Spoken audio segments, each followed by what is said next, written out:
What do you think about forming the External Revenue Service? Well, Edward, this is classic President Trump. He is innovative. He thinks outside the box. He's thinking about what can we do to improve the functions of government for the American people. And I think that the words Internal Revenue Service strike fear in the hearts of many American taxpayer. And the purpose of an External Revenue Service would be to look at exactly that. How can we generate revenue externally to supplement the US economy? We are a relatively free economy. Markets around the world are able to sell their goods and products. They're able to set up companies here with relative ease. They have benefited from the American economy and the openness of the American system. So let's see what we can do as far as external revenue to generate more income for the American government, since people around the world have benefited from our open economy. Yeah, so the president has talked about this service would look at tariffs because that's a big part of his plan. Maybe the 10% across the board tariffs he's talked about, or the tariffs on Mexico, Canada. What do you think about that to make sure that all the products, because companies do try and external companies do try and get around some of the tariffs. So what do you think about an agency that would look to make sure everything that should be collected is being collected? Well, like I said, similar to the Internal Revenue Service, I think the External Revenue Service can create a system and a process, because I know that when people hear the words tariff, they worry about consumer prices, they worry about how those tariffs will be levied and collected. And if you put in a system where those tariffs are looked at, how they are instituted, how they are collected, it's going to provide some comfort to people who don't understand and who feel like there may not be a regulated enough thought process on how to institute tariffs. So I think the Department of External Revenue can serve that function. If people want exemptions from tariffs, let's say there's some products that are essential to national security, they can go to this Department of External Revenue, who will be specifically focused on tariffs. Right now we have the Office of the United States Trade Representative, the Department of Commerce, who have multiple functions. Tariffs are a part of what they do, but maybe the External Revenue Service can really focus on what tariffs will mean for the U.S. economy.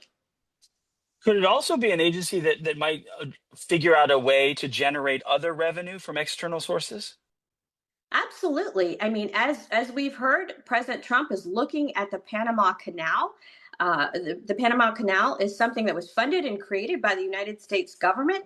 And now, we have concerns that the Chinese are taking a look at the Panama Canal. What is that going to mean for U.S. shipping? So perhaps there's a revenue generating measure there, from Panama Canal resources or other things that the U.S. has put a lot of time and money into.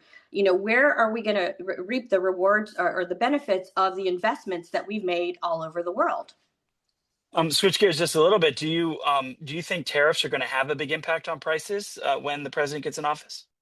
Well, this is something where I've read extensively what other economists have said. And if instituted properly, they will have it's been said by many economists that there will be a negligible effect on tariffs. And let's also remember what goods are being tariffed. Right now, the American consumer is hurting from the price of eggs and milk and household staples. Those are not the goods that are going to be impacted by tariffs. Certain imports from around the world, we have to look at really what is being tariffed and what prices are going to be affected. I mean, President Trump has made clear that he wants to put in policies that are going to reduce the cost of household goods. If you have a family, if you're raising children, you're buying milk and eggs on a weekly basis.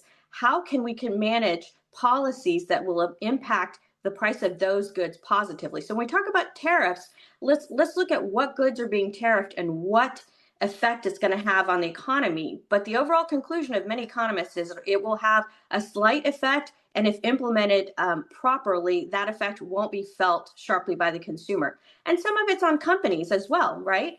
If companies, the importers, are impacted by the tariffs, they can be willing not to pass that cost along to consumers.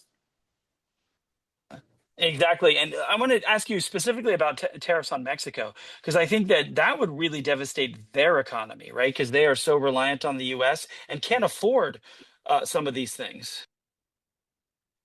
Well, I think that's an interesting conversation. And one of the things that we've seen with President Trump is even before he's in office, there are leaders from around the world who are already coming to the table to have that conversation. So Claudia Scheinbaum has called President Trump. There's been public reporting about the conversations that she's been having. And I think that just the idea of tariffs, if that brings the Mexican government to the table to work on issues that are critical to our national security, like border security, well, you know what? I think that's a conversation worth having. And we saw Giorgia Meloni from Italy. So many world leaders are coming to the table to talk to President Trump about all these issues, and he's been listening to them. Last subject, I'm going to do a quick turn here. Greenland. I know it's one of your favorite subjects. What do you? I mean, is it really realistic that the United States can actually get Greenland, or is this a move to get Denmark to protect Greenland and sort of look at the resources there? Well, Edward, interesting fact. The now U.S. Virgin Islands were purchased earlier in our history from Denmark. At one point, they were known as the Danish West Indies, and we had an agreement. I believe the amount was $25 million. Don't quote me on that because I'm not certain that that was the right amount, but I do know that we purchased the Danish West Indies to become a United States territory, and they are now the U.S. Virgin Islands. And of course, we can look back at even more recently than that, Alaska. Seward's Folly, right? Alaska became a U.S. state purchased from Russia. So it is a realistic proposition. I think that President Trump is serious when he's talking about the acquisition of Greenland. It is in our strategic interest because if we are not there, and we are not looking at Greenland and its strategic position and all of the natural resources, including critical minerals that can be found in Greenland, you know who will be?